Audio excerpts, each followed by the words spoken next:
राधे राधे। जय श्री कृष्णा।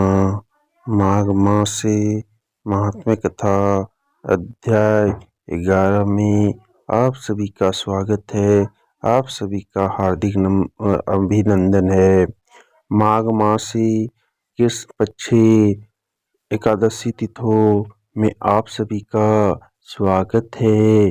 अमदूत कहने लगा कि हे वैश्य, मनुष्य को सदैव शालिग्राम की शिला में तथा वर्ज या कीट गोमती चक्र में भगवान वासुदेव का पूजन करना चाहिए, क्योंकि सब पापों का नाश करने वाले, सब पुण्यों को देने वाले तथा मुक्ति प्रदान करने वाले भगवान विष्णु का इसमें निवास होता है। जो मनुष्य शालिग्राम की शिला या हरि चक्र में पूजन करता है वह अनेक मंत्रों का फल प्राप्त कर लेता है। जो फल देवताओं को निर्गुण ब्रह्म की उपासना में मिलता है, वही फल मनुष्य को भगवान शालिग्राम का पूजन करने से यमलोक को नहीं देखने देता।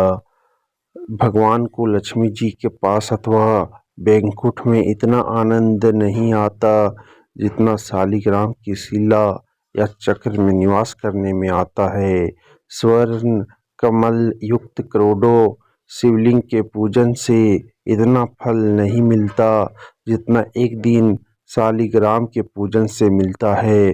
भक्ति पूर्वक शालिग्राम का पूजन करने से विष्णु लोक में वास करके मनुष्य चक्रवर्ती होता है। काम, क्रोध, लोभ, मोह, अहंकार से युक्त होकर भी मनुष्य शालिग्राम का पूजन करने से बैकुंठ में प्रवेश करता है। जो सदैव शालिग्राम का पूजन करते हैं वह परले काल तक स्वर्ग में वास करते हैं। जो दीक्षा, नियम और मंत्रों से चक्र में बलि देता है वह नीचे करके विष्णु लोक को प्राप्त होता है।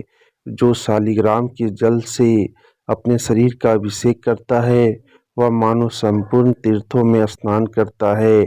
गंगा, रेवा, गोदावरी सबका जल शालिग्राम में वास करता है।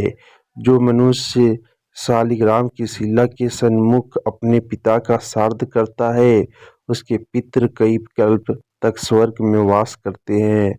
जो लोग नित्य शालिग्राम की शिला का जल पीते हैं उनके हजारों बार पंचगव्य पीने से क्या प्रयोजन।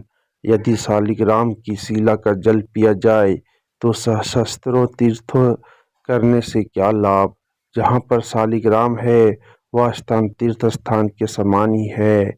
वहाँ पर किए गए संपूर्ण दान होम करोड़ों गुना फल को प्राप्त होता है।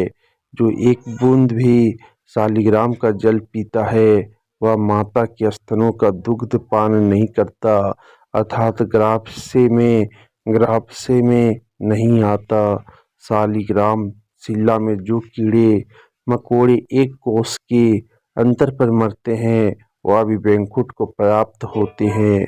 जो फल वन में तप करने से प्राप्त होता है वही फल भगवान को सदैव स्मरण करने से प्राप्त होता है।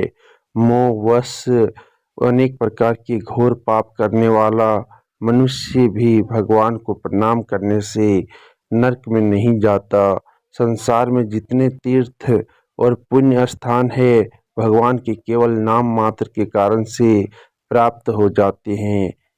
इति श्री माघ मासी महात्म्य कथा अध्याय 11 समाप्तम। हरि शरणम।